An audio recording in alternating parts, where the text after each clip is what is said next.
Assalamualaikum warahmatullahi wabarakatuh. Alhamdulillahirrabbilalamin.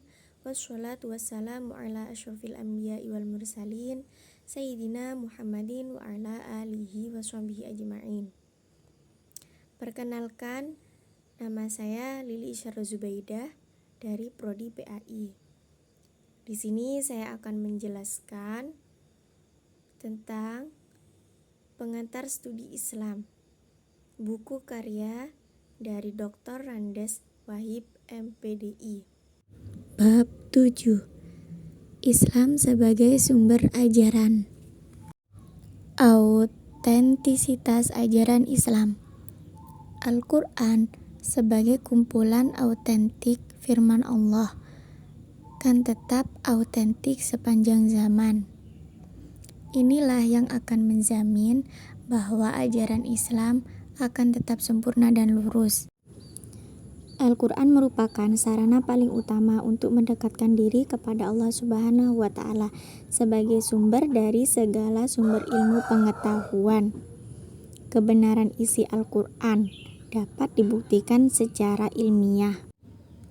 As-Sunnah adalah tradisi, kebiasaan, dan praktek-praktek pelaksanaan ajaran Islam yang dilaksanakan, ditetapkan, dan direncanakan oleh Nabi Muhammad SAW sebagai penjelasan secara operasional serta contoh teladan pelaksanaan dari firman Allah Subhanahu wa Ta'ala sebagaimana termaktub dalam Al-Quran. As-Sunnah ini kemudian dibukukan dalam kitab-kitab hadis.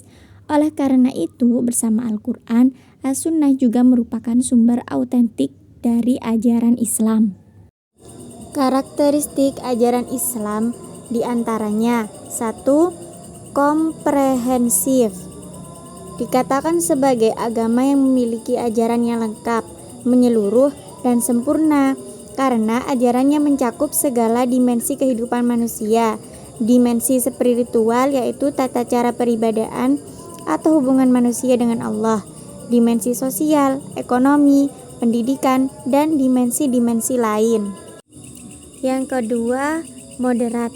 Karakteristik ajaran Islam adalah agama yang sesuai dengan kemanusiaan fitrah.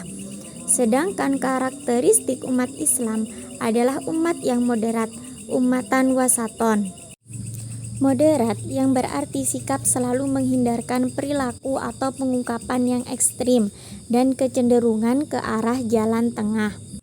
Yang ketiga, dinamis. Artinya, Islam yang dinamis adalah Islam yang bergerak dengan cepat dan mampu beradaptasi dengan keadaan. Yang keempat, universal, yaitu agama yang pemberlakuannya tidak dibatasi oleh tempat dan waktu tertentu. 5. Elastis dan fleksibel. 6. Tidak memberatkan. 7. Graduasi berangsur-angsur. 8. Sesuai dengan fitrah manusia. Dan 9. Argumentatif filosofis. Dimensi ajaran Islam. Dimensi-dimensi ajaran Islam secara garis besar terhimpun dan terklarifikasikan dalam 3 hal pokok, yaitu akidah, syariat, dan akhlak, yang masing-masing merupakan subsistem dan sistem ajaran Islam. Akidah dan syariat kita jadikan sebagai gudang akhlak yang kokoh karena ia mampu menciptakan kesadaran diri bagi untuk berpegangan teguh pada norma dan nilai-nilai akhlak yang luhur. Bahkan, salah satu fungsi akhlak adalah menopang keimanan. Maka iman seseorang akan relatif stabil jika ditopang oleh pelaksanaan akhlak yang konsisten. Memahami ajaran Islam dalam struktur Islam, iman, ihsan. Pembahasan 3 terma berdasarkan pendapat para ulama, yaitu pengertian dan wujud dalam hidup keberagamaan seorang pemeluk Islam. Berupa Islam, makna dasar Islam, ajaran ilahi. Ibnu Taimiyah menjelaskan agama terdiri atas 3 unsur, yaitu Islam, iman, dan ihsan, yang dalam ketiga unsur itu terselip makna kesenjangan. Iman secara umum, yaitu sikap percaya. Dalam hal ini khususnya percaya pada rukun iman yang 6 menurut akidah Sunni. Karena percaya pada rukun iman itu mendasari tindakan seseorang. Pengertian iman yang umum dikenal itu adalah wajar dan benar. Yang ketiga, ihsan. Ihsan, Nabi Muhammad SAW menjelaskan, ihsan ialah bahwa engkau menyembah Allah seakan-akan engkau melihatnya, dan kalau engkau tidak melihatnya, maka sesungguhnya dia melihat engkau.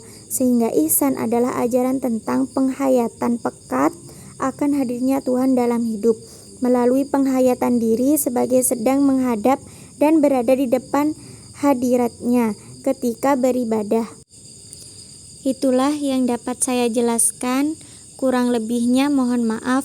Wassalamualaikum warahmatullahi wabarakatuh.